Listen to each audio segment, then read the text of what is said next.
तरंग तरंग तरंग तरंग युवा तरंग।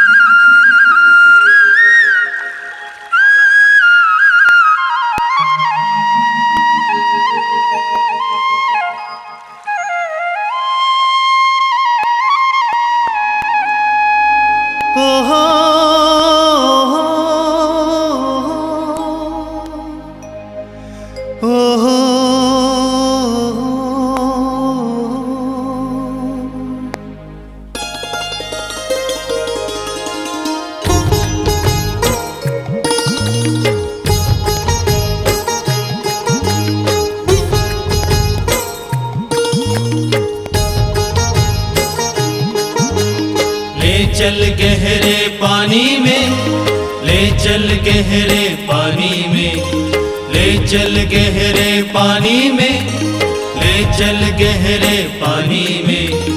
हैया हो हैया हो हैया हो हैया हो हैया हो हैया हो हैया हो हैया हो। माझी रे यीशु जी गहरे पानी की ओर मुझको ले चल। माझी रे यीशु जी गहरे पानी की ओर मुझको ले चल। ओ माझी रे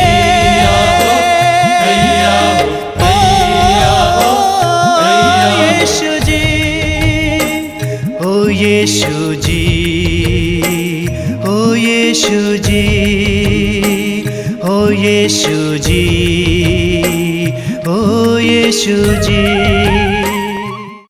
आप सबों को जय यीशु। आज में बड़ी खुशी है कि हमारे बीच में रोशन, पायल, विनोद और अनीता हमारे युवा साथी उपस्थित हैं। आज हम युवाओं के ऊपर एक खास विषय पर चर्चा परिचर्चा करने वाले हैं। आप सबों का इस चर्चा परिचर्चा कार्यक्रम में हार्दिक स्वागत और अभिनंदन है। मनुष्य एक सामाजिक प्राणी है और सामाजिक प्राणी होने के नाते वो अपने दैनिक जीवन में एक दूसरे से मेल मिलाप से रहता है, मेल जोल से रहता है और इसी संदर्भ में वह एक दूसरे का साथी बनता है, एक दूसरे का मित्र बनता है, एक दूसरे से दोस्ती करता है और अपने दुख सुख को एक दूसरे से आदान प्रदान करते हैं और इस प्रकार से हम एक अच्छे समुदाय की रचना करते हैं। जी हाँ मेरे प्यारे भाई और बहनों, आज हम लोग मित्रता जो हमारे युवा साथियों पर बहुत महत्वपूर्ण भूमिका अदा करती है, इसी विषय पर हम लोग चर्चा और परिचर्चा करने वाले हैं। सबसे पहले मैं हमारे भाई रोशन से पूछना चाहूँगा कि उनकी दृष्टिकोण में मित्रता क्या है, आप मित्रता को कैसे परिभाषित करते हैं और मित्रता किन किन लोगों से होनी चाहिए? मेरा मानना है तो मित्रता एक दुख सुख का साथी होना चाहिए। मैं बताना चाहता हूँ कि समय किसी का भी एक समान नहीं होता है, हमेशा समय बदलता रहता है। तो एक मित्र ही है जो हमारे सुख और दुख में साथी बन सकता है। कभी भी परिवार में कभी लड़ाई झगड़े होते हैं या कभी भी मनमुटाव होता है तो एक मित्र ही है जो हमें कुछ सुझाव दे सकता है, कुछ सहायता कर सकता है। बात होती है हम मित्र किसे कह सकते हैं। तो मैं बताना चाहता हूँ कि एक या दो दिन का मित्रता नहीं होता है। मैं बताना चाहता हूँ एक क्लासमेट होता है जो हमें जानता है, जो हमें पहचानता है, जो सुख दुख का साथी है, मुझे अच्छी तरीके से पहचानता है, वही मेरा मित्र कहलाने लायक है। तो आपके दृष्टिकोण में हर एक चरण में हमारे लिए कोई खास मित्र होते हैं, तो आप इस पर कुछ कहेंगे? हर एक समय मित्र की आवश्यकता है। मेरे हिसाब से बचपन में अगर हम स्टार्ट करते हैं बाल्यावस्था से, तो कभी भी हम अपने आप को अकेले कभी नहीं खेल सकते हैं। बहुत ही रेयर केस है तभी हम अकेले खेलते हैं। एक ग्रुप में हम खेलना बहुत पसंद करते हैं क्योंकि उसमें ही इंजॉय है। और बात आता है किशोरावस्था में, तो किशोरावस्था में कुछ बातें ऐसी होती हैं जो हम अपने परिवार या किसी भी पर्सन से खुल के कह नहीं सकते हैं, तो वो पर्सन मित्र है जिसे हम पूरी बातें खुल के कह सकते हैं। बात आती है युवा अवस्था की, तो उस समय हमारी शादी की बात चलती है, तो उस समय भी हमें अगर अच्छा सजेशन कोई देता है तो वो मित्र ही रहता है, क्योंकि हमें जानता है, वो पहचानता है हमें, हमारी हर एक अच्छाइयों बुराइयों को वही पहचानता है। हम पायल से पूछना चाहेंगे कि मित्रता का हमारे जीवन में क्या महत्व है। मैं सबसे पहले ये बताना चाहूँगी कि हम जन्म लेते हैं जिस परिवार में, वो हमारा परिवार होता है, हमारे माता पिता, और जो मित्र होते हैं वो हमारा बनाया हुआ परिवार होता है। जब हम छोटे होते हैं तो हमें इस चीज़ का बहुत आइडिया नहीं होता कि हमें किस प्रकार के मित्रों का चुनाव करना है। वो समय होता है जब हमारे माता पिता हमें बताते हैं कि किस प्रकार के दोस्तों के साथ दोस्ती रखनी है और नहीं रखनी। लेकिन धीरे धीरे जब हम बड़े होते हैं, जब हम युवक युवतियाँ बनते हैं, तो हमें इस चीज़ के प्रज्ञा को प्राप्त करना है कि हमें किस प्रकार के दोस्तों का चुनाव करना है, क्योंकि सही संगति हमारे जीवन को बना सकती है और गलत संगति हमारे जीवन को बिगाड़ सकती है। जैसा कि भाई रोशन ने अभी बताया कि मित्र वो होते हैं जो हमारे सुख में, हमारे दुख में, हर एक चरण में वो हमारे साथ रहते हैं। तो ठीक इसी प्रकार यदि हम अपने युवा उम्र में गलत संगति में पड़ जाते हैं तो उन दोस्तों का स्वभाव, उन दोस्तों का दिखाया हुआ मार्ग हम उसे अपनाने लगते हैं, जो हमें हमारे विश्वास से और हमारे जो आस्था वाला जीवन होता है, जहाँ से हम प्रज्ञा प्राप्त कर सकते हैं कि क्या सही है क्या गलत है, हम उस मार्ग से भटक जाते हैं। तो सही प्रकार की दोस्ती हमारे जीवन को बना सकती है और हमें बहुत हमारे भविष्य को उज्जवल कर सकती है। लेकिन अगर हम गलत संगति में पड़ जाएं तो हमारे जीवन पे उसका बहुत ही नकारात्मक प्रभाव पड़ सकता है। तो हमें इस बात को समझना और इस बात को पहचानना बहुत ज़रूरी है कि हमें किस प्रकार की दोस्ती करनी है, किन लोगों से दोस्ती करनी है। हम संत यूहन्ना रचित सुसमाचार अध्याय 15 वाक्य संख्या 15 में पढ़ते हैं, जहाँ पर यीशु अपने शिष्यों से कहते हैं, मैंने तुम्हें मित्र कहा है क्योंकि मैंने अपने पिता से जो कुछ सुना है, जो कुछ सीखा है, वह तुम्हें बताया है। हम यहाँ देखते हैं कि यीशु कितने आत्मीय हैं, यीशु में कितनी पारदर्शिता है। अभी मैं हमारे भाई विनोद से पूछना चाहूँगा कि वे अपने मित्रों में पारदर्शिता के अलावे और कौन कौन से गुणों को देखना चाहेंगे और अपनी मित्रता में कौन से गुणों को लाना चाहेंगे। मैं अपने दोस्त में ये देखना चाहता हूँ कि उसमें सच्चाई हो, वो झूठ न बोले, सही बोले। क्योंकि अगर वो झूठ बोलेगा या हम ही झूठ बोल देंगे, बाद में पता चलता है कि वो झूठ मुझसे बोला, तो हमको भी दुख लगेगा और उसको भी दुख लगेगा, इसलिए दोस्ती वहाँ पर खत्म हो जाती है। तो मैं चाहता हूँ कि हर एक सच्चे दोस्त में सच्चाई होनी चाहिए। सच्चाई के साथ साथ एक दोस्त में और भी गुण होने चाहिए, जैसे कि संयम, जैसे कि धैर्यता। क्योंकि आज के समय में हम सबों के जीवन में बहुत चीज़ें होती हैं बांटने के लिए, लेकिन वो लोग नहीं होते जिनके साथ हम बांटें, क्योंकि उनमें ये गुण नहीं होते। तो सही मित्र का चुनाव करते वक्त ये बहुत ज़रूरी है कि हम इन गुणों को देखें, उनमें धैर्यता हो, संयम हो, वो हमारी बातों को सुन सके, उनमें प्रज्ञा हो, वो सही निर्णय ले सके, हमें बता सके कि क्या सही है और क्या गलत है। मित्रता में अक्सर ढारस देने वाला मित्र होना बहुत आवश्यक है। हम इस उम्र के हैं तो अक्सर टूट जाते हैं, तो वो मित्र अवश्य होना चाहिए जो हमें धारत दे, जो हिम्मत दे, जो हमारे हौसलों को हमेशा बढ़ाए। अगला सवाल मैं हमारी बहन अनीता से करना चाहूँगा।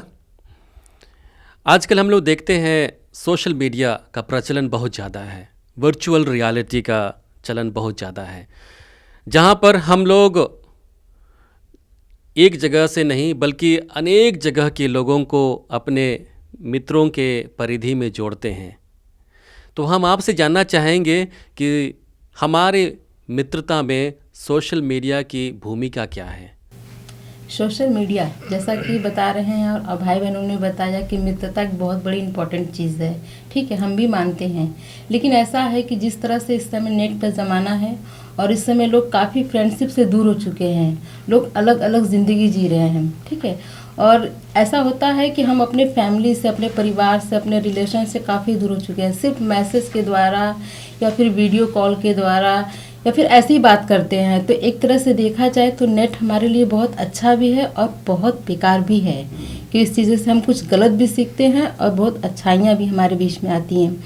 जबकि ज़्यादातर हम इतना ही जान सकते हैं कि जब नेट नहीं था या फिर इस तरह का कोई चीज़ नहीं था, तो हम अपने फैमिली से जुड़े हुए थे। हमारे माँ बाप, भाई बहन, रिश्तेदार सभी हमारे साथ में होते थे।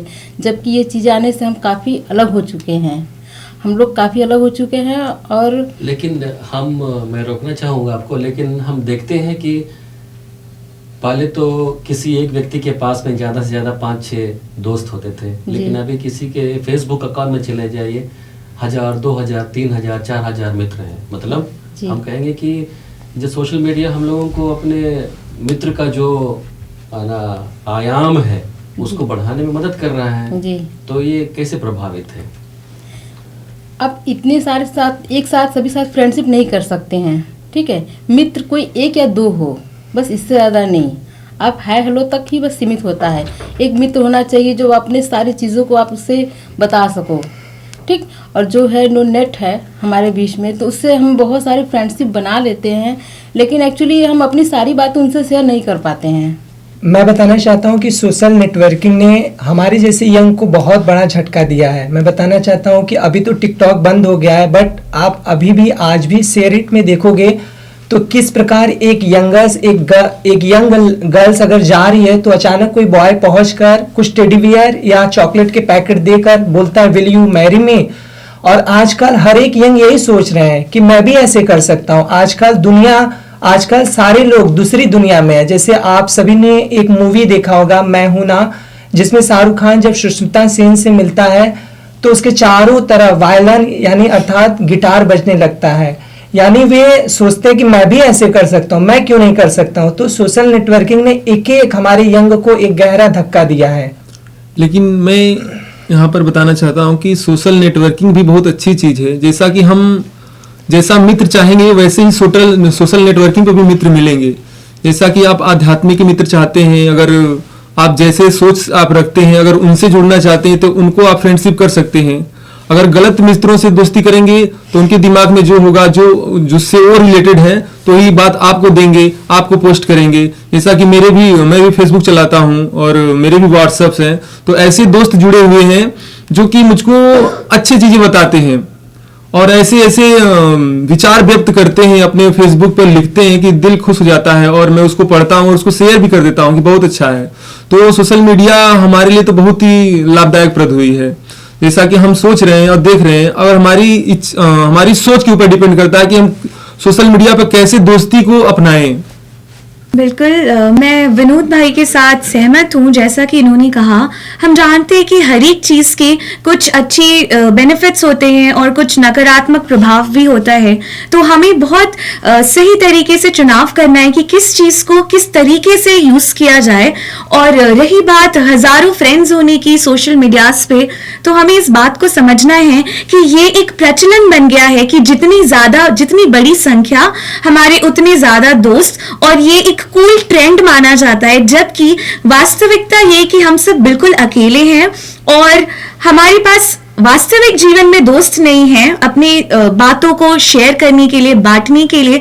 इसलिए हम सोशल मीडियाज पे बड़ी बड़ी संख्याओं में दोस्ती करते हैं। लेकिन जब हम युवक युवतियां अकेले होते हैं और हमें जरूरत होती है, तो गिन के सिर्फ 1 या 2 जो हमारे सच्चे मित्र हैं वही हमारी मदद के लिए सामने आते हैं। तो हमें इस बात को समझना है कि सिर्फ बड़ी बड़ी संख्याओं में दोस्ती करना ये बिल्कुल भी लाभदायक नहीं है, बल्कि हमें वास्तविक जीवन में सही कुछ गिने चुने लोगों का चुनाव करना चाहिए जिन्हें हम सच में अपना मित्र कह सकते हैं। साथ ही साथ मैं एक और चीज़ जोड़ना चाहूँगी, वह ये है कि हम अक्सर देखते हैं कि हम अपने वास्तविक जीवन में जो हमारे दोस्त हैं या जो हमारे परिवारजन हैं, हम उनके साथ अपने दिल की बातें नहीं बांट पाते।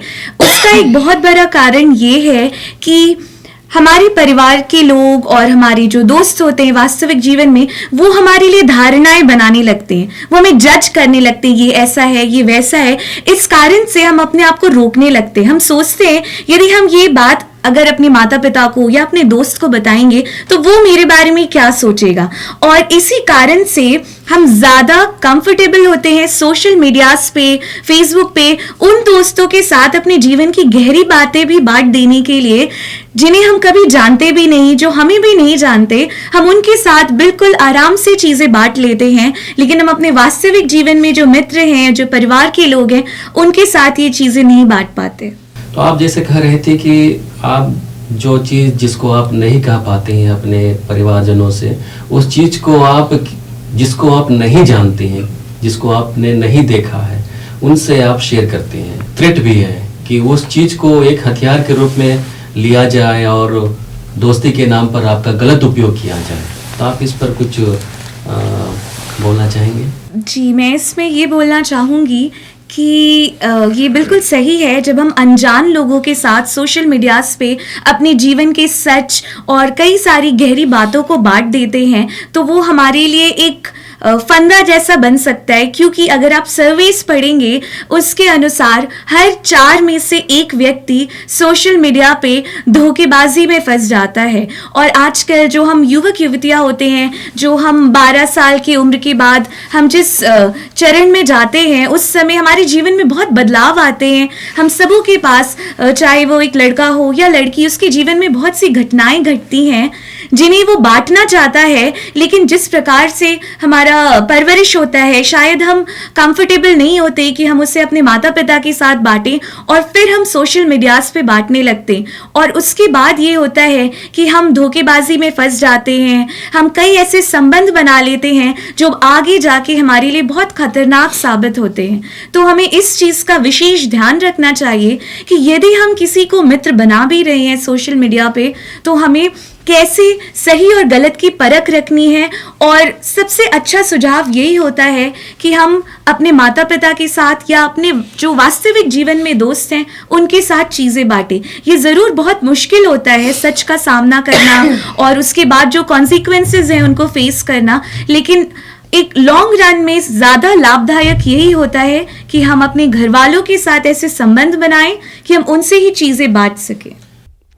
मेरा यह अंतिम सवाल है अपने युवा मित्रों से कि उनके जीवन में किसने अहम भूमिका अदा की है, पुरुष युवा मित्र ने या फिर महिला युवा मित्र ने?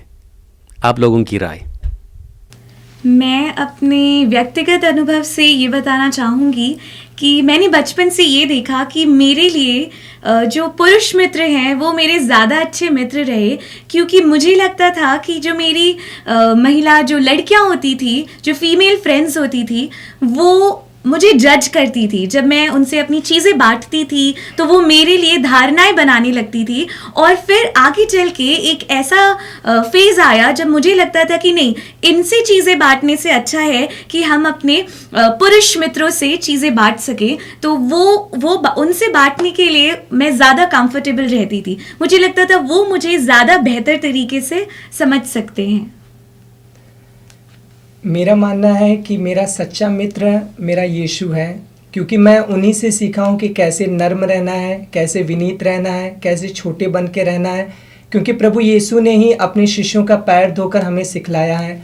और वही बोले हैं मत्ती 28 पद संख्या 20 में कि याद रखो, संसार के अंत तक मैं सदा तुम्हारे साथ रहूँगा। और वास्तव में प्रभु एक एक के साथ है। और मैं सब कुछ सीखा तो यीशु से, क्योंकि वह युवा ही था जब 33 साल का था, जो अपने प्राणों को बहाया, अपने रक्त को बहाया केवल हमारे लिए। और सबसे अच्छा मेरा अगर कोई दोस्त है तो मेरा यीशु ही है, क्योंकि मैंने अगर कुछ भी सीखा इस जीवन में तो मैं अपने यीशु से सीखा हूँ। मेरे लिए तो मित्र पुरुष भी हो सकते हैं और स्त्री भी हो सकती हैं, क्योंकि मैंने अनुभव किया है कि अगर मैंने हेल्प मांगा है या अपनी बातों को शेयर किया है पुरुषों में या स्त्रियों में, अपने एज के लड़कियों में, तो मैंने पाया है कि दोनों ने मुझे अच्छा सुझाव दिया है। तो हमारे मानना है कि पुरुष और स्त्रियां दोनों अच्छी हैं। और मैं अपने बारे में कहना चाहती हूँ कि मेरे लिए तो सबसे अच्छी बेस्ट फ्रेंड अगर देखा जाए तो मेरी माँ है। और वैसे देखा जाए तो फ्रेंडशिप तो मेरी भी कई लोगों से है। जहाँ तक आप लोगों ने कहा कि लड़के लोग थोड़ा सा जेलस नहीं रखते, लड़कियाँ बहुत रखती हैं, कंपटीशन की भावना होती है, तो इस मामले में मैं भी कहना चाहूँगी पुरुष ही बेस्ट है। और मेरी फ्रेंडशिप उनसे अच्छी है। हम हमारे दर्शकों की ओर से, विशेष रूप से युवा दर्शकों की ओर से, हमारे चर्चा परिचर्चा में भाग लिए हुए हमारे युवा भाई बहनों का हम हृदय से धन्यवाद देते हैं। आप सबों को जय यीशु। मैं धन्यवाद देता हूं फादर प्रवीण को और युवाओं को इस सुंदर परिचर्चा के लिए। प्रभु आप सबको आशीष दें। मेरे प्रिय भाई और बहनों, बड़ी खुशी है कि आप इस कार्यक्रम के साथ जुड़े हुए हैं और इस युवा तरंग परिवार के आप सदस्य बने हुए हैं। मैं आपसे अनुरोध करूंगा कि अधिक से अधिक लोगों को इस कार्यक्रम के बारे में बताना और उनको भी कुछ ज्ञान और प्रभु का ज्ञान प्राप्त करने के लिए मौका देना।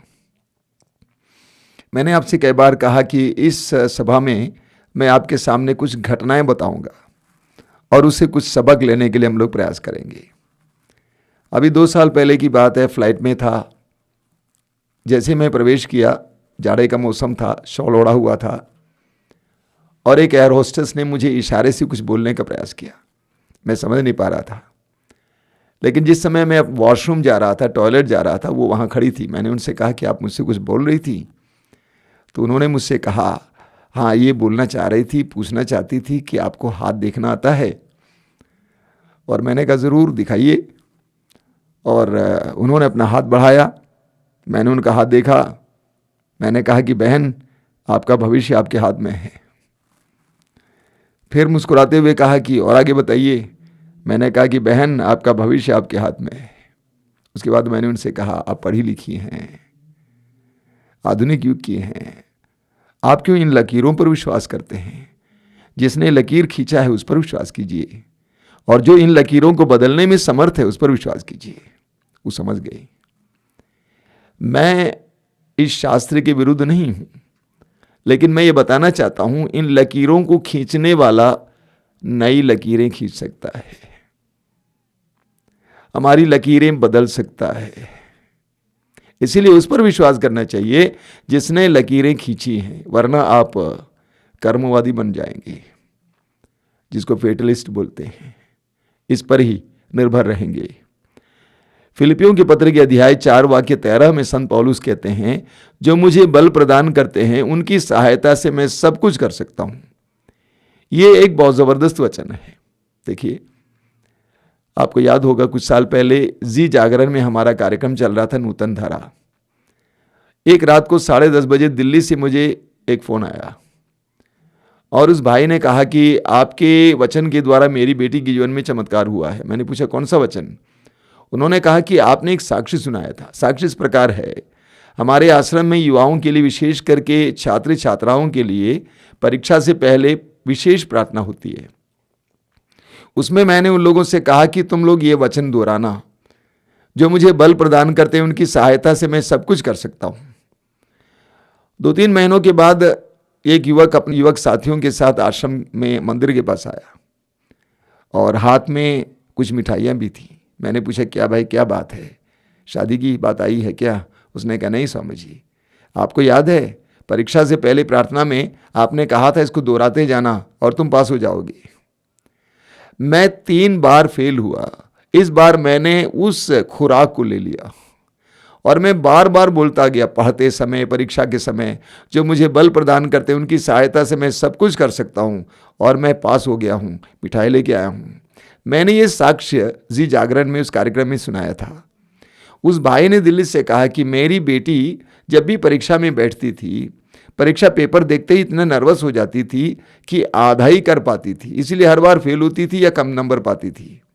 इस बार उसने ये खुराक अपने जीवन में इस्तेमाल किया। वो भी दोहराने लगी, जो मुझे बल प्रदान करते हैं उनकी सहायता से मैं सब कुछ कर सकता हूँ। बार बार दोहराती थी। परीक्षा का पेपर आ गया, उस समय वो दोहराने लगी। और मैं आपको बताना चाहता हूँ, अच्छी तरह से समय से पहले मेरी बेटी ने सारे सवालों का जवाब दिया है और वो पास हो गई है। मैं आपको धन्यवाद देना चाहता हूँ।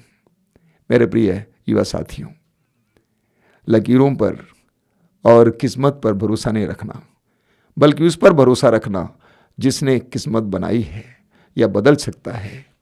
कई साल पहले की बात है, छोटी सी कहानी है। कई साल पहले की बात, एक जंगल था, जंगल के बगल में गांव था। गांव में एक किसान रहता था और किसान के घर पे कई घोड़े थे। एक बार किसान का युवा बेटा उन घोड़ों को चराने के लिए जंगल ले गया।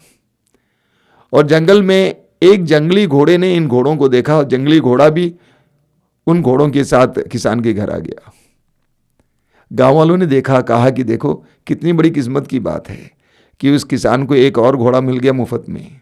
किसान ने कहा, किस्मत या बदकिस्मत खुदा जाने, ईश्वर जाने। और ऐसा हुआ कि कुछ दिन के बाद वो युवक उस जंगली घोड़े को पालतू बनाने का प्रयास कर रहा था। घोड़े के ऊपर चढ़ा हुआ था, घोड़े ने उसको गिरा दिया और उसकी टांग टूट गई। गांव के लोगों ने कहा, देखिए कितनी बड़ी बदकिस्मती की बात है कि युवा जो है उसका पैर टूट गया है। उसके पिता ने कहा, किस्मत या बदकिस्मत ईश्वर जाने। कुछ दिन के बाद ऐसा हुआ कि जब वो लड़का ऐसे पड़ा हुआ था, उस देश को दूसरे देश के साथ लड़ना पड़ा, युद्ध छिड़ गया और राजा ने घोषित किया कि सभी युवाओं को युद्ध में जाना है, लड़ाई में जाना है। लेकिन वो लड़का पड़ा हुआ था, इसीलिए वो लड़ाई में नहीं गया। बहुत सारे युवक जो लड़ाई में गए थे मारे गए थे। तो गांव के लोगों ने कहा, कितनी बड़ी किस्मत की बात है, उस लड़के को युद्ध में जाना नहीं पड़ा, इसलिए नहीं मर गया। उसके बाप ने कहा, किस्मत या बदकिस्मत खुदा जाने, ईश्वर जाने। कई लोगों को मैं देखता हूं, वे किस्मत पर भरोसा रखते हैं, कहते हैं किस्मत की बात है। मैंने उस एयर होस्टेस से कहा कि आपका भविष्य आपके हाथ में है। किस्मत नाम की कोई चीज नहीं होती है। परिश्रम से बहुत कुछ बदल सकता है, ईश्वर की कृपा से बहुत कुछ बदल सकता है। आप पुराने नियम में उत्पत्ति ग्रंथ में यूसुफ के बारे में सुनते हैं, आपने बार बार सुना है। यूसुफ जब 17 साल का था, यूसुफ याकूब का, एक धनी इंसान याकूब का बेटा था, प्रिय बेटा था। 17 साल की उम्र में यूसुफ अपने भाइयों के द्वारा बेचा गया और उस समय से यूसुफ गुलाम बन गया, मिस्र देश पहुंच गया गुलाम के रूप में। सोचिएगा, उस जमाने में गुलाम तो जानवर की तरह थे, उनके साथ जानवर की तरह बर्ताव होता था। तो यूसुफ इतने धनी इंसान का प्रिय बेटा गुलाम बनकर मिस्र देश पहुंच जाता है। लेकिन वचन में लिखा हुआ है कि ईश्वर उसके साथ था। यूसुफ प्रभु के साथ था, प्रभु से रिश्ता जोड़े हुआ था।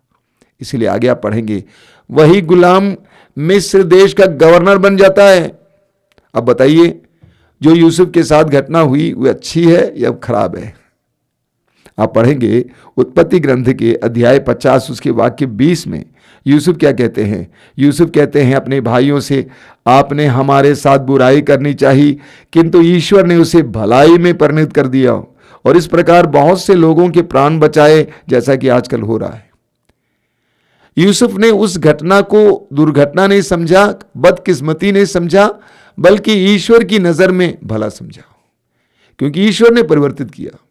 हमारे जीवन में बहुत सारी ऐसी बातें होती हैं जैसे जो लगता है कि बदकिस्मती है, उसको भी ईश्वर परिवर्तित कर सकता है जब हम अपने आप को प्रभु को समर्पित करेंगे। आप बार बार इस वचन को सुने हैं, यिर्मयाह अध्याय 29 वाक्य 11 में प्रभु क्या कहते हैं? तुम्हारे लिए निर्धारित योजनाएं मैं जानता हूं, तुम्हारे लिए निर्धारित योजनाएं मैं जानता हूं, तुम्हारे हित की योजनाएं अहित की नहीं, तुम्हारे लिए आशामय भविष्य की योजनाएं। ईश्वर के हाथ में, ईश्वर के हृदय में आप और मेरे लिए एक सुंदर योजना है। इस बात को समझना जरूरी है। आपने पढ़ा इस स्तुति ग्रंथ के अध्याय 16 में प्रभु का वचन क्या कहता है? वाक्य 3 में, अपने सभी कार्य प्रभु को अर्पित करो और तुम्हारी योजनाएं सफल होंगी।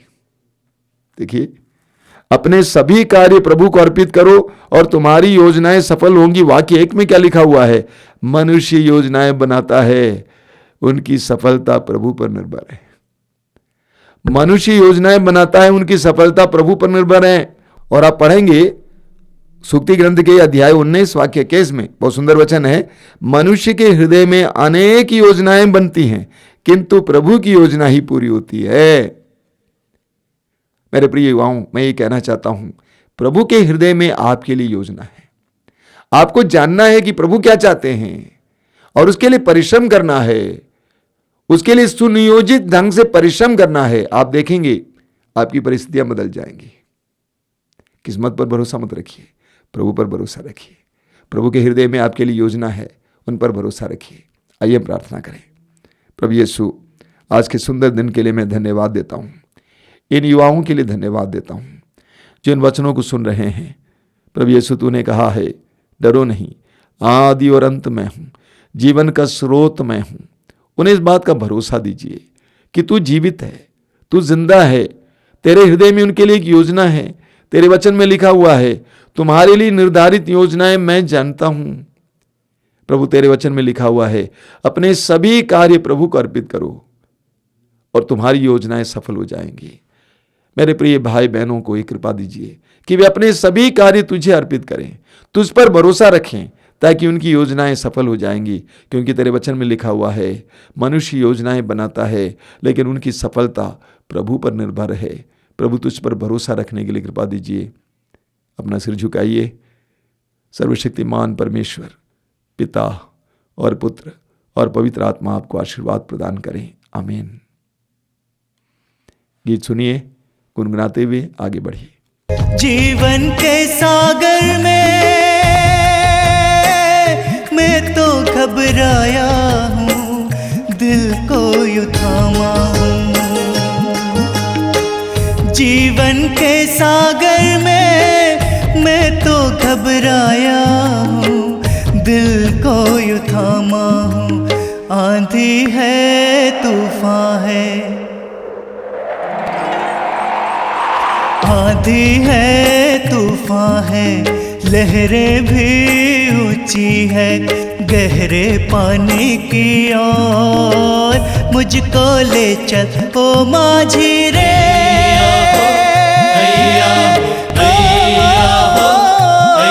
यीशु जी, ओ यीशु जी, ओ यीशु जी, ओ यीशु जी, ओ यीशु जी।